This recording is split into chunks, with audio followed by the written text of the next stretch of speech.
Hey, welcome to Accidental Gods, to the podcast arm of a project that aims to bring about the conscious evolution of humanity by bringing to you the people at the leading edge of the regenerative, compassionate, connected change that we need to bring about in the world if we're going to get to that flourishing future that we would be proud to leave to the generations that come after us.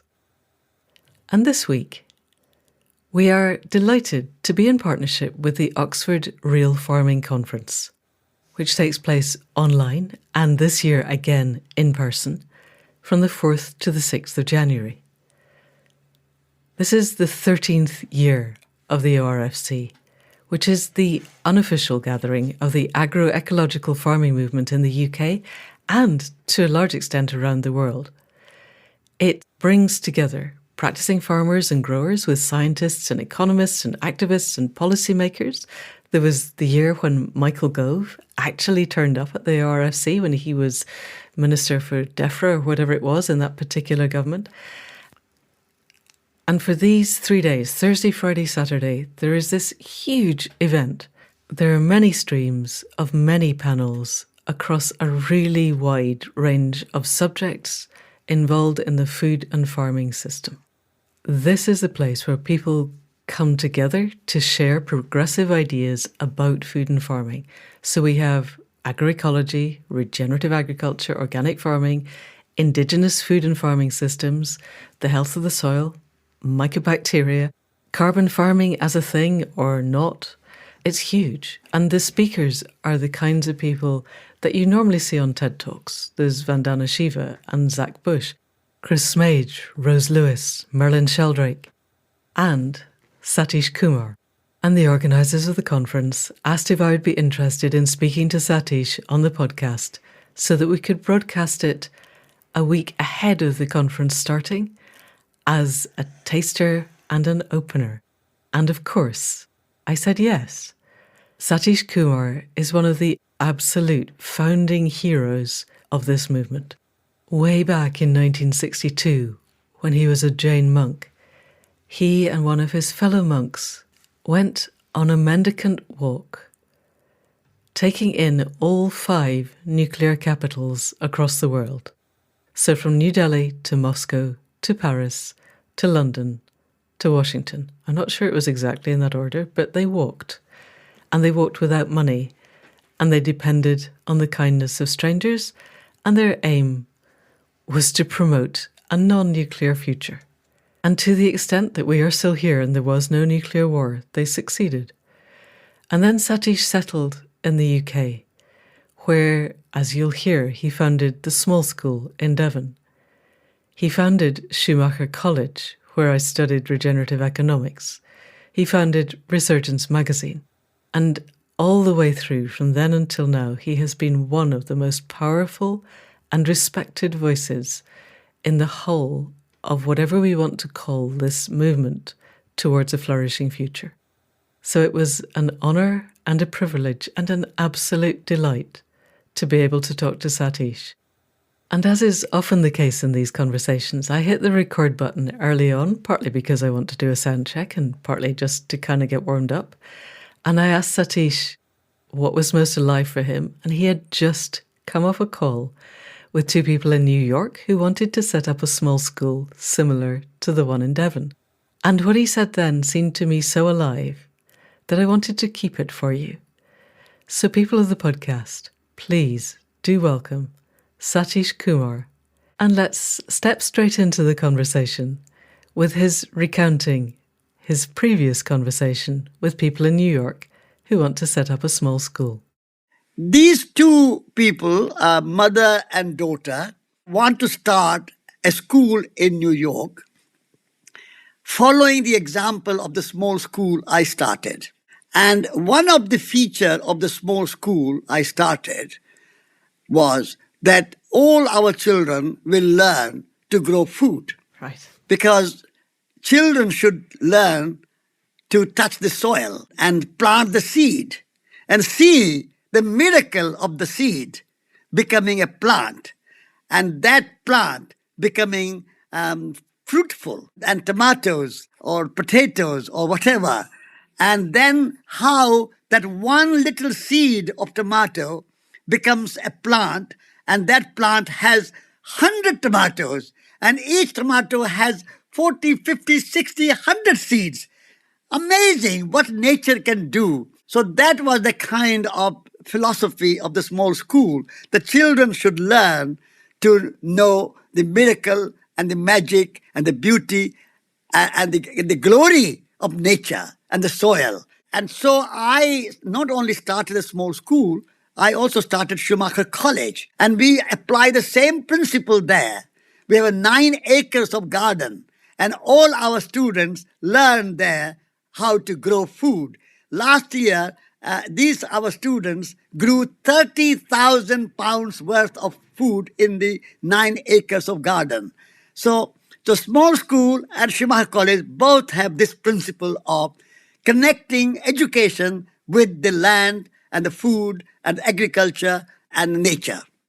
Now, the other thing I want to say, connecting with that thing, is that not only the small school and Schumacher College, every school in whole of England, and not only England, but Britain, and not only Britain, but Europe and the world, every school, every college, every university should be associated with a farm or with a garden. And all children, young people, students, university students, college students, they should spend some time working on the farm, working in the garden, growing food. Education and growing food must be brought together. And schools should have a farm, or a university should have a farm or a garden where professors, teachers, graduates, everybody, even chancellors, vice chancellors, they all participate in cooking and gardening and growing food. But food is what we survive on, we live on. But at this moment, our education has become totally disconnected from food and farming and gardening and cooking. And so this is kind of my life's mission. And I'm delighted that now lots of farmers are also thinking that young people should learn and come to the farm and help the farmers. Yes, brilliant. Thank you. This is brilliant. And this is a perfect introduction to the Oxford Real Farming Conference and everything that we want to talk about as a lead into that. The idea that if education were intrinsically connected to the land, and to the growing of food and to the cooking of food and all of its preparation. I vividly remember my time at Schumacher washing up dishes with you, actually. Yeah. And cooking, just chopping onions together is an extraordinary way of dissolving boundaries and getting to know people in a way that feels organic in its truest sense. That there's something about the sharing of making of food or the sharing of growing of food or the sharing of cleaning up after that really connects people at layers deeper than our cognitive senses might allow. Yeah. So I'm interested as we head towards the ORFC, and there's a huge emphasis this year on young people on the land and bringing young people into farming. And what we're finding here in South Shropshire is a grand disconnect of a lot of people who really want to come onto the land. And I live on a small holding. We've got 28 acres. It's mostly quite hilly, but still, we want to bring young people here. But getting planning permission for places where they could actually live is proving really hard. And you, I think, have connections at some of the upper echelons of policy making. Have you got any instinct that there is an understanding at governmental level of how important this is? Or is it something that we need to really begin a whole movement towards that? I think there's a long way to go because the government is still wedded to economic growth and industrialization. And industrialization is seen as the symbol of progress. So they are industrializing agriculture. And you remember after the Second World War, when the United Nations met, the President of the United States of America made a speech to say that the world is divided into 2 parts, the developed part and the undeveloped part. The developed world is world industrialized. and the undeveloped world is agricultural. And so our mission, said the President of the United States, is that we should industrialize the agricultural world. So now more and more of our industry is encroaching and industrializing the agriculture. So humans are less and less involved. So maybe in the UK, less than 2% of people are engaged in agriculture. And those 2% of people even don't do any agriculture. They just manage the machine. They manage the computers. They manage the robots. They manage the tractors and big combined harvesters and big machines. So you get industrialized agriculture, and humans are no longer involved. And also it is seen that if you are clever, if you are smart, if you are educated, then you don't go into agriculture. You go into law or doctor or civil service or some industry or some business or some banking or insurance, all those things. Agriculture is only for those who are not smart, not clever, not educated, and therefore they become laborers, so they become agriculturists. So this industrialization of agriculture has been and still is very strong in the consciousness and the psyche of the government ministers and leaders. Whereas I think that, in my view, farm should be farmed by farmers and not so much by machines. Of course, I'm not against machine. You can use machine as tools to help the humans, to make work a bit easier. But don't let machine take over and make the human redundant and unnecessary. So our agriculture has become so industrialized that you have factory farms, say, for example, 20,000 cows or 50,000 chickens. They never see the light of the day. Their whole life they stay inside, and they are fed by computers and robots, and they are milked by computers and robots. Humans have very little role to play. I think, in my view, I'm old-fashioned, but in my view, this is tragedy. I would like to see humans doing agriculture. I would like to see 20-30% of people in Britain still engaged in agriculture.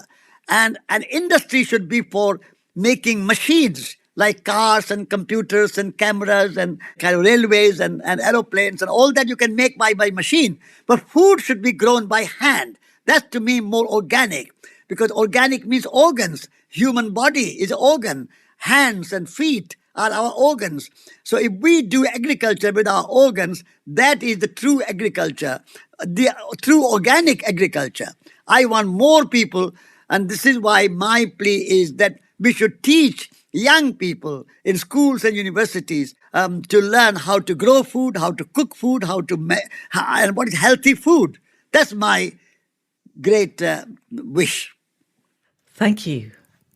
And it's obviously the great wish of most of the people who are involved in the ORFC. A great many of the panels, both in person and online, are going to be looking at this link between people and the land, small farmers cultivating small spaces, and also between human health and the land. I'm noticing they've got Zach Bush, who's very widely known for his understanding of the human microbiome, talking about the link between the health of our gut bacteria and the soil bacteria and how the interchange of those two promote human well-being. I agree with you totally that human health and food are absolutely and totally interdependent and interconnected. Why we have so many ill people in the UK? Our National Health Service is falling apart. And every year, our government puts billions and billions and billions of extra funds, and yet never enough. And people are so ill. Why? We never ask. We are always producing more medicine, more medicine, more medicine. But we don't ask why people are so ill, why our country is so unwell. We never ask. And the answer is that we are not eating right food. We are not eating good and healthy food. health and food are totally interconnected. You cannot have healthy people on a bad diet. So if you want to really look after people's health, don't put so much money in National Health Service. Put more money in agriculture and good food. And I think all the kind of unhealthy junk food should be, if not banned, I think that's a criminal to produce junk food, unhealthy food. If not banned, at least taxed 200% or 500% so nobody is encouraged to buy. So food and health are absolutely 100% interconnected. And if we are not going to have a good food, we are not going to have a good health. However much money, more billions, more trillions you put in National Health Service, not going to help. It's the food which is a real medicine. We have to get health and food together. Yes, and yet in the UK we have a government that refused to even create a sugar tax. And I remember, I think when I was at Schumacher, or possibly shortly after, reading a book called The Hijacking of the American Mind by a doctor called Robert Lustig. And he was describing how the combination of big business and industrialized food systems were very consciously creating addictions for carbohydrates, fat, sugar, and salt, such that, exactly as you said, we have this pandemic of things like type 2 diabetes, where people are not only clinically obese, but they're also lacking a lot of the micronutrients that we would get if we ate a balanced diet. I read something the other day that we should be eating 30 different types of vegetables per week, or at least 30 different types of plant matter per week. And I would struggle to name 30 different types of plant matter, to be absolutely blunt. Never mind finding them to eat them. But it seems like a good idea. So if we have a system where very big money is invested in maintaining industrialized agriculture, which, as you described, is horrendous. There was a tweet, Robert Reich, who's one of the very big commentators in the States, tweeted this week at the time of recording that a company called Albertsons just bought Safeway. And now a bigger company called Kroger is buying Albertsons. And combined, they control 22% of the US grocery market with a revenue of over $200 billion. By the time you add Walmart, these brands control 70% of the grocery market in the US. And they therefore have an extraordinary vested interest in maintaining the addictions to the industrialized food that makes them a huge amount of money, because it's basically cornstarch and a few added extra bits to get the dopamine hits. How do you see us moving beyond this control by giant agriculture and giant business of the food of life? Yeah, I mean, that's a very good and very big question. I don't know if I have the answer, but I can only say that we have to start a new movement at the grassroots level. And the Oxford Real Farmers Conference is a very good start, where people can come together and say, we are not going to accept this monopolistic and very centralized and very controlled food market, and where food has become a commodity. We want to see food is sacred. Food is for health. Food is for people. Money is only a means to an end. Food is not for making money. Food is for keeping people healthy. Also, food is sacred, and therefore growing food is a spiritual activity. We are growing food out of love for the land and out of love for people and out of love for ourselves. And so food should be a spiritual practice, a sacred action, and not just a commodity to make money and profit and market commodity. So this is how you do that. You have to start somewhere small. Like a great river starts somewhere in the hills, like a little spring. And then many, many small tributaries join in. And then that becomes a great river. In the same way, this river of transformation, this river of new movement has to start somewhere small, like Oxford Real Farming Conference. And then many, many people have to join in. And it slowly, I mean, it may take time, 5 years, 10 years, but I think the future of food is bleak at the moment. And the health of people all around the world is bleak at the moment. So we want a healthy planet, healthy people, then we have to have healthy food. At the moment, planet is sick. Global warming, climate change, pollution and waste, and oceans full of plastic, and rivers full of sewage, and soil full of chemicals. Healthy people, healthy planet. That's a connected. And if we produce rubbish more and more, that's not going to bring health to people and not going to bring health to planet. How long we are going to survive like this? We have to look after this planet not for 1 year or 5 years or 50 years or 500 years, but for millions of years to come. And so if you are, in order to have our planet and our people healthy and well for millions of years to come, we have to change our ways. If we go on polluting and wasting and destroying our climate, our environment, our oceans, our rivers, our soil, our farmland, and our human health, how long are we going to survive? So for the future generations, we have to wake up and we have to change our ways. We are not doing any good service to future generations by polluting and wasting and creating this kind of climate change and chemical agriculture. This has to change. So what is your view then on the current move that's gaining a lot of ground amongst people who felt until recently to me they were allies in this movement, and now I'm sensing a split between those who want to rewild the land and for people to eat food that has been grown, as far as I can tell, in chemical laboratories and large metal vats, the kind of pseudo proteins or mycoproteins or whatever they're called. I find it very frightening because it feels to me as if this is yet another disconnect from the land. But the argument that is put back the other way is that then you leave the land to rewild and that actually it's going to be overall beneficial. And yet I still find myself feeling that this is inherently going to create less empathy for the land in the long term. And I wonder where you stand within that. It may be that you're able to straddle the line and stand on both sides.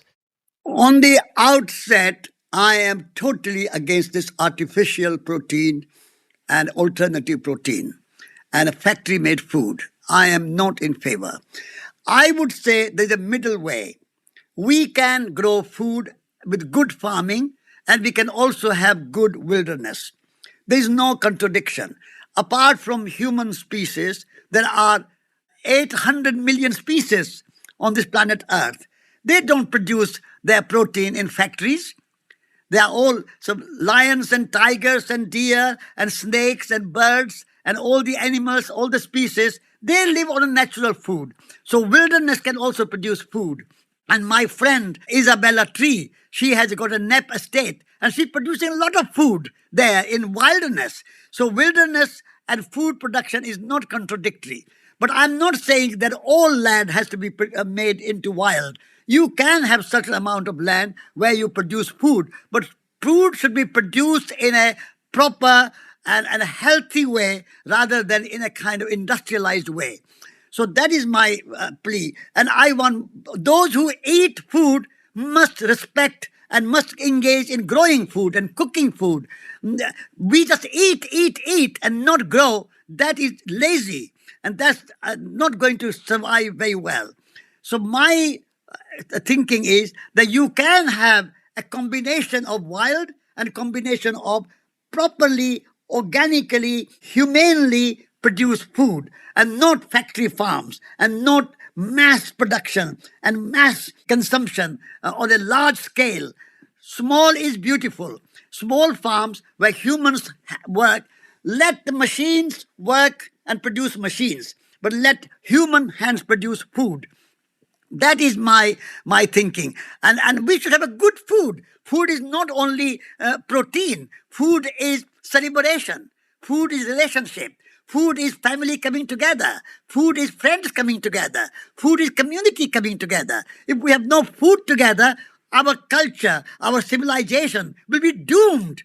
Therefore, please don't allow these factory farms and this mechanized production of alternative or artificial protein to take over. We want to protect our food as a sacred food, and we want to eat good, delicious, fragrant, and healthy food every day, 2 times a day, 3 times a day. We don't want to live on pills. Thank you. We definitely don't want to be eating pills. And I'm noticing in the programme that Vandana Shiva will be talking quite early on the first day about her life of campaigning for small-scale farmers. And she's completely committed to creating networks of small-scale farmers around the land.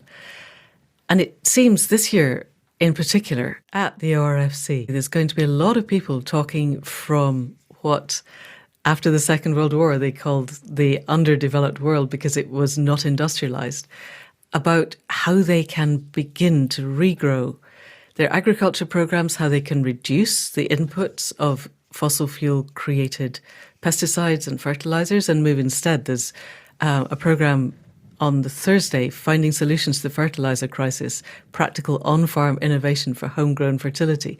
And it seems to me that this is something that we haven't fully got into the mainstream, that there seems to be a media narrative conflict between the people who want to continue industrialized farming and the people who are suggesting that small-scale, organic, biodynamic, permaculture-style farming where you create all of the fertilizer on the farm is innately going to grow the soil. We're not just going to grow the microbiome of the soil, we're actually going to grow the physical depth of the topsoil, and that by doing that we are sequestering carbon and becoming a large part of the solution to our multipolar crisis, of which one big pole is the climate emergency. And I wonder, as you talk around the world, to what extent is farming as a means of sequestering carbon something that people are aware of, or is it something where we need to get the story out much more clearly and much more strongly? Yes, I think if we did proper way of farming, if we did a proper way of agriculture, then carbon sequestration is naturally achieved. I have visited a number of big farms. In Italy, for example, there's a farm called Fattoria La Viala. And the University of Siena has made a research and observed over a number of years how the carbon sequestration has achieved on that farm. And if all the farms of the world farmed like La Viala in Tuscany, there will be a global cooling, not global warming. So you can sequestrate carbon in the soil by putting your attention to the soil and building the soil. Our great challenge for our time is to build soil, make soil, protect soil. Soil is a source of life. Soil is not just a source of economy. Soil is the basis of life. And you know, the word soil in Latin is humus. And the word human comes from the same root as humus. So the human beings are literally soil beings. So protecting the soil, maintaining the soil, building the soil is the way to bring carbon back into the soil and address the problem of climate change. So good agriculture is the antidote to climate change. And a good building soil and good agriculture is the way forward for the protection of human health. So from the point of view of human health and point of view of planetary health, we need good agriculture. And good agriculture means more people involved in agriculture and not machines involved in agriculture. And then because we live in the world of neoliberal capitalism, we have to get around the idea that as soon as people are even slightly aware of this, then carbon farming becomes a thing, and it becomes a thing that they can use to greenwash whatever else they're doing, because they buy up farms and claim that they're sequestering carbon, and that allows them to carry on with business as usual in every other way. There's what looks like a fascinating panel at 2:00 on the Wednesday looking at the business of carbon farming and other nature-based solutions and whether they are a panacea or a disaster. And I'm thinking back to Schumacher and doing the regenerative economics course and trying to figure out ways that we could shift the economic focus of the world from growth and profit to something where everybody's needs are met within the boundaries of the living planet. And yet again, I'm still interested in, you are someone who, you talk to people around the world. You talk to people at very high echelons of government. Do you get any sense that there's a movement at the UN level or thereabouts towards shifting away from the profit motive to something that would allow small farmers to return to the land, allow agribusiness to just quietly dissolve and give up? Or are we going to be in this duality for a while longer, do you think? There's a small kind of signs of hope at the UN level and the EU level, where people are questioning the way we do agriculture and the way we produce food. And so I have been involved with some groups with the UN and some groups at EU in Brussels. And also in the UK, some people are advising, for example, Ben Goldsmith, he's advising the government and his brother Zach Goldsmith, advising the government to bring more ecological perspective in economics. Economy and ecology cannot be separated, because economy means management of the planet home, and ecology means knowledge of the planet home. If you have no knowledge of the planet home, how are you going to manage the planet home? So every economic class in universities and schools, particularly, for example, London School of Economics, I have already suggested to the Vice Chancellor of the London School of Economics that they should change the name of their university and they should call it LSEE, London School of Ecology and Economics. Without ecology, economics is a disaster. And without economy, ecology cannot be managed. And so we need to marry the ecology and economy together. And this is what we are doing at Schumacher College. Our economic study is regenerative economics. So regenerative economics means that ecology and economy are studied together. And that is a great challenge for our time. Unfortunately, at the level of UN and EU and the British government and European governments, they are still controlled by the vested interest of business and economy. And they are prepared to sacrifice everything at the altar of economy. They are prepared to sacrifice the interest of the planet. They are prepared to sacrifice the interest of humans. They are prepared to sacrifice the health, everything. They only want economy, money, and jobs. Jobs should be good jobs. Work should be good work and not work which is polluting, wasting, and causing ill health. And so I think the change from the UN and EU and governments is going to come much later. The real change and the real revolution and real transformation will come from the grassroots. And this is why organizations like Oxford Real Farming Conference and many other small-scale, local and decentralized grassroots organizations building movement from the bottom up. That is, for me, a greater hope than UN and the governments and EU. There are little bit of hope, kind of signs of change there, but very little. They are still wedded to economy. And I think economy is bringing disasters to our country. Economy without ecology is not good. Therefore, ecology, economy should be brought together. Brilliant. I am so looking forward to the moment where the LSE changes its name to the LSEE. That would be such a big step, actually. People would notice that one. So looking at the wider picture, including food and farming, but broader, given that we feel to me as if we're on the edge of many tipping points, some of which are potentially catastrophic, do you have a sense of areas where change genuinely can happen, that it would be worth a lot of us putting our energy behind to help move those tipping points along? Yes. For me, there are two areas where we need to put our efforts. The one area is future generation. Because the present generation is already kind of conditioned and it kind of has got a sort of fixed worldview. And therefore, it will take a lot of effort and time to change. But future generation, our young children, kids, and young people in schools and universities, they are not yet conditioned. They are not yet brainwashed. If they can be given a proper education and reconnect with nature, with land, with farming, with food, with health, I think there is, for me, a hope. And I can see that lots and lots of young people are asking for it. I mean, people like Greta Thunberg and people, many hundreds of thousands of young boys and girls are marching Fridays for the Future around the world, asking for a better education. So if we can bring ecology, environment, land, food, these issues into our schools and universities and look after our future generation, there's a greater hope for me.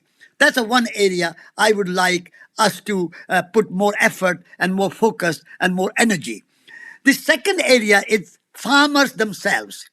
I would like to create a kind of movement where we support the farmers and we also bring this point to the farmers that food is not only to make money and profit.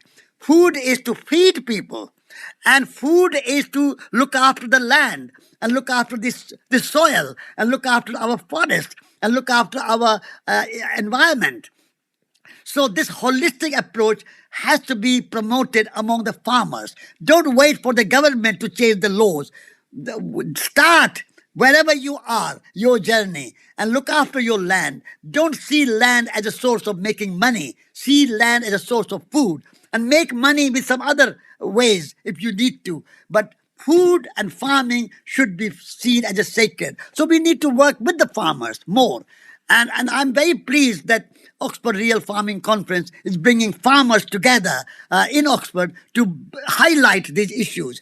And we need to do more. And we need to have similar conferences in Wales, in Scotland, in Northern England, in Cornwall, in Devon, in everywhere. And we need to spread this big movement. The food is sacred and we must look after food. Food is a source of good health for people and planet. So these are the two areas I would like to focus. Young, new and next generation and the farmers themselves. Brilliant. Excellent.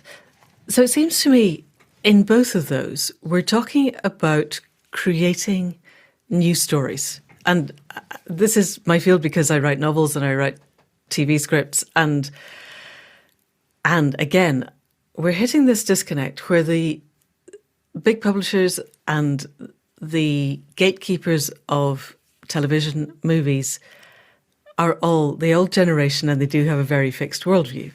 And I'm wondering if you know of or could imagine ways in which we could create stories, novels, poetry, films, movies predicated on the ideas that you're talking about, on the sacredness of the land, on the sacredness of growing food, on the sacred nature of community, on the benefits of community and what it gives that money doesn't. Because I was remembering a conversation with one of my former editors yesterday. She's got a granddaughter who's half Korean and who speaks Korean and English.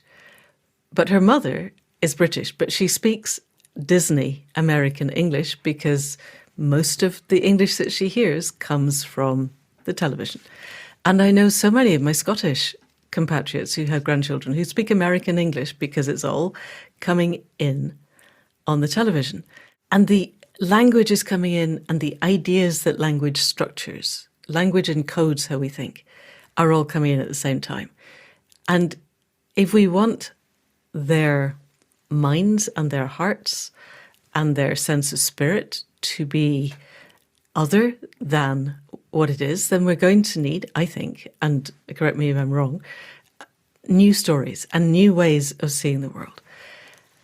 First of all, do you think that's wise? And second, have you an idea of how we could begin to break into mainstream publishing and media so that the narratives of just even the newspapers and the television, the nightly news, becomes different? Are these conversations that you are hearing in the echelons that you move in at all? Yes, that's a very good question. I would like to see novelists and storytellers writing the stories about human spirit and the spirit of nature and a human-nature relationship. The old story is story of separation. Old story tells you that humans and nature are separate, and humans are superior to nature, and therefore nature is only there for the use of humans.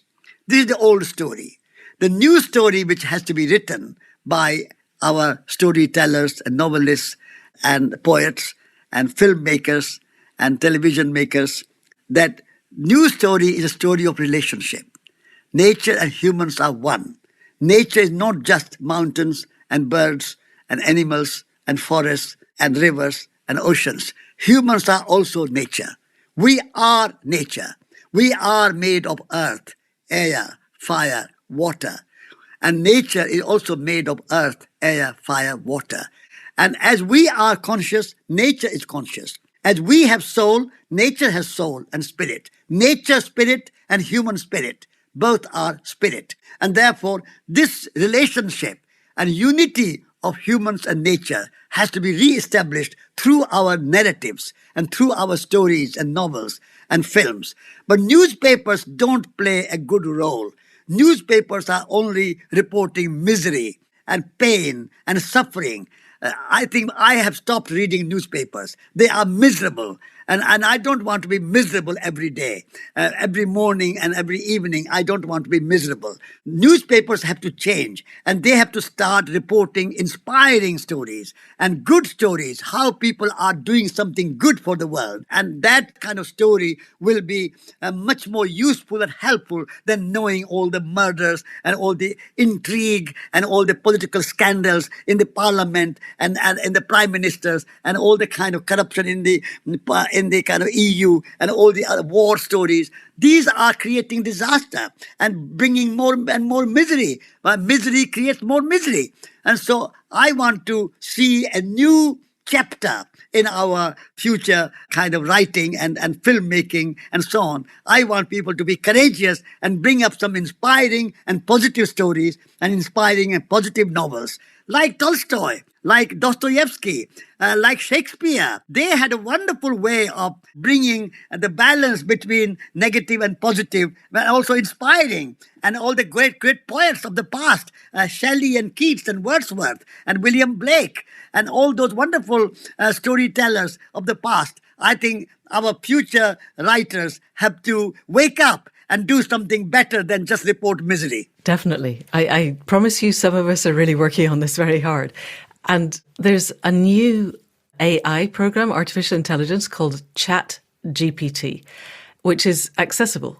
And I logged onto it yesterday and I asked it to write me a letter to a newspaper owner explaining why their newspaper should change exactly from all of the horror to something that wholeheartedly supported the peaceful transition to a regenerative future. And we're not there yet. We had a very interesting conversation, me and this computer, because it wrote me a perfectly nice letter, and I said, that's not good enough. These people don't care about the planet and about equity. You're going to have to write something that they care about. And it eventually said, I don't know how to do that. But I've sent it away to learn how to do that because it's a self-teaching program. And I promised I would come back in a week and it would have learned how to write a letter that, the owner of the Mail or the Telegraph would really get. So I'm hoping that the cleverest computer on the planet can work this one out, because otherwise I don't know how we reach these people, besides praying that they reach. But I think you're not the only person who's given up reading the newspapers. The circulation of the Mail used to be many millions, and now it's 820,000, which is not in the overall scale of things. Everybody in politics and the media reads it, and a few people outside. So I think their power is waning. So if you were to imagine, let's take us forward 10 years, 2032, almost 2033. If we're able to shift the world in the way that you would like and the way that you're talking about, can you paint for us a picture of what the world would look like and feel like and how people would live in A world that is as good as we could get 10 years from now if we made all good decisions. Okay. I would like to see world in by 2050 or 2040 that people work near where they live. So this commuting business, hours and hours driving by car or train or bus, commuting must be reduced and should be reduced to reduce our pollution and carbon emission. Work where you live or live where you work. That should be the ideal. That's one thing I would like to see a big change. Number two, I would like to see, as I have already said, every school having a garden, every university having a farm, and all our teachers, professors, lecturers, and students working on the land and growing food. And maybe half day you learn academic subjects and half day you learn practical subjects. So there'll be education of head, education of hearts, education of hands.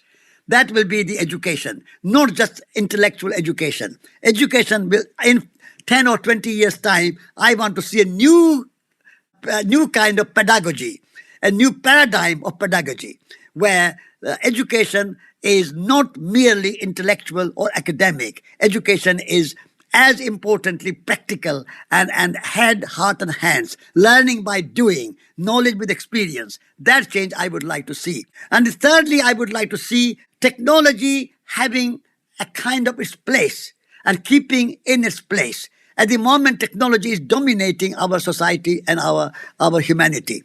People are not expected to produce anything. They are not expected to produce food.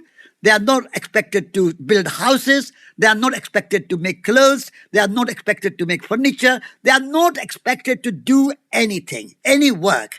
Work should be done by machine and robots and the computers.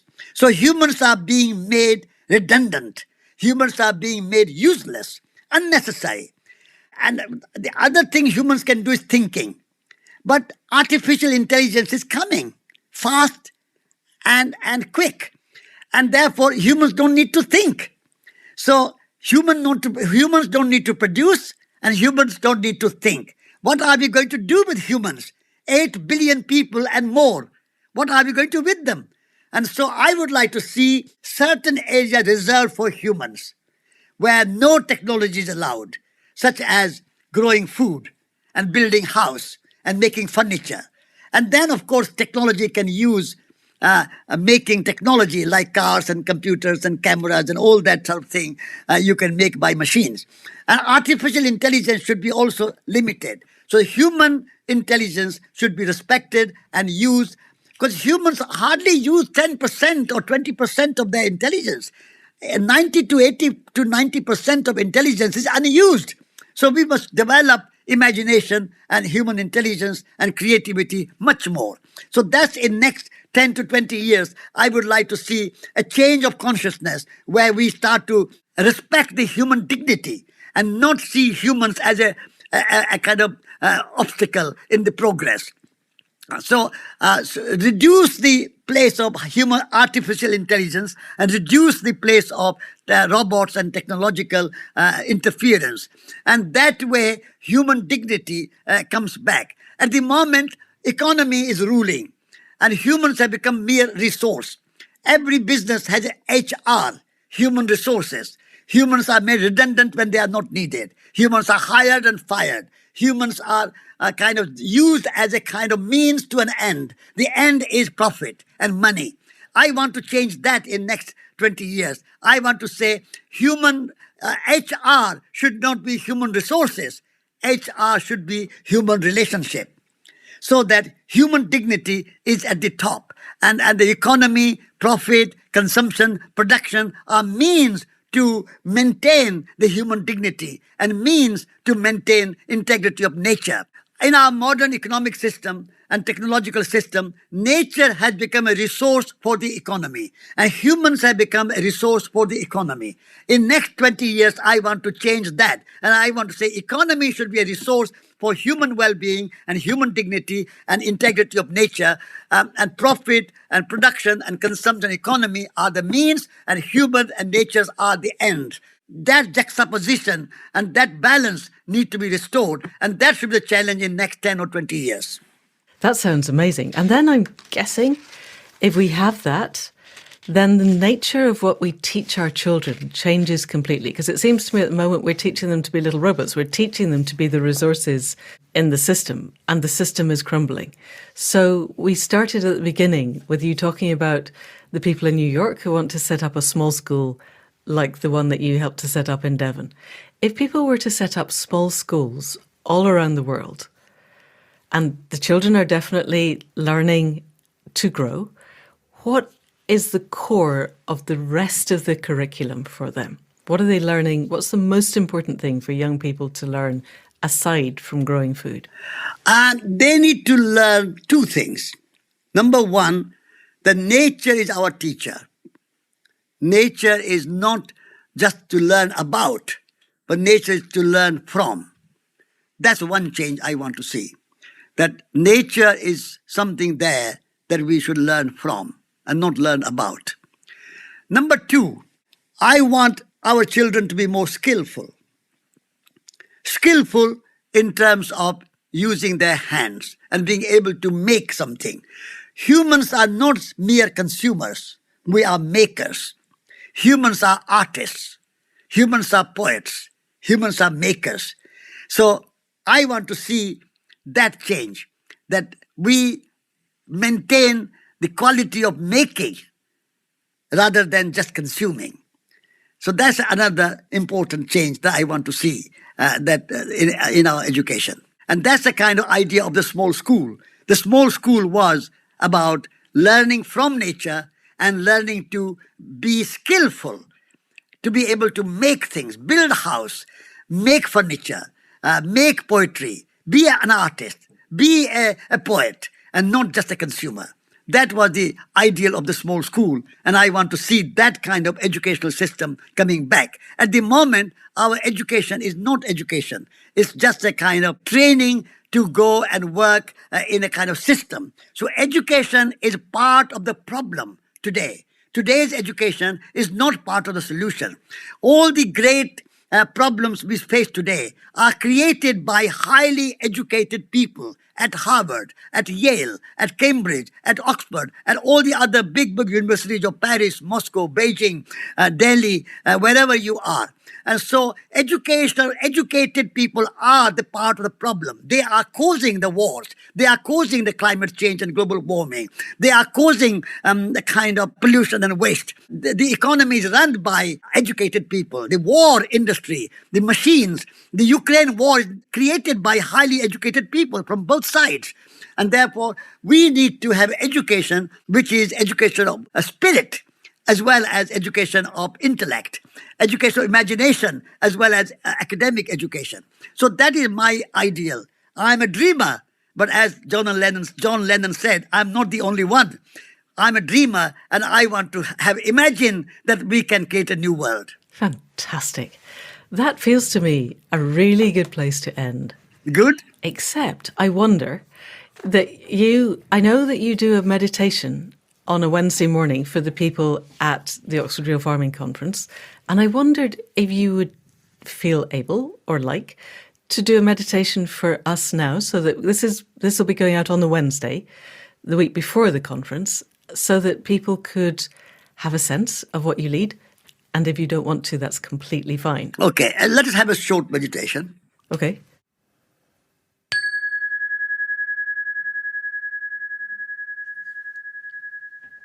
Right hand represents the world. Left hand represents the self. By bringing both hands together, we bring the world and the self together. And we bow to the sacred life, sacred universe, sacred earth, sacred soil. Then we breathe in Breathe out. Smile. Relax.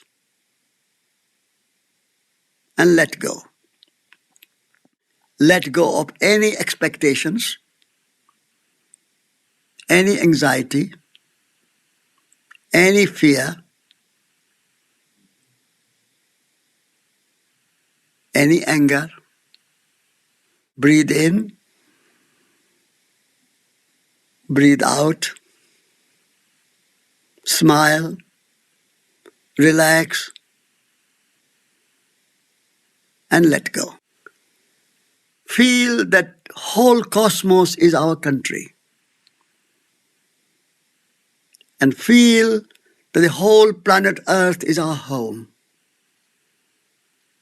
Feel that nature is our nationality. And feel that love is our religion. Breathe in. Breathe out. Smile. Relax. And let go. Let go of any sense of separation, any sense of ego. And we move from ego to eco. We are all interconnected, interdependent, interbeings. Breathe in. Breathe out. Smile. Relax. And let go. And let the unity and diversity of life dance together.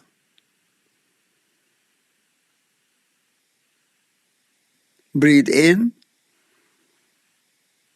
Breathe out. Smile.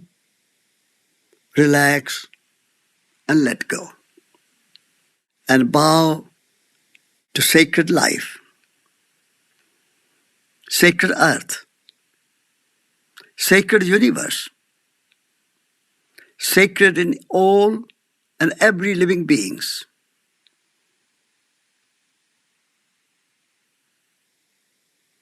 Thank you.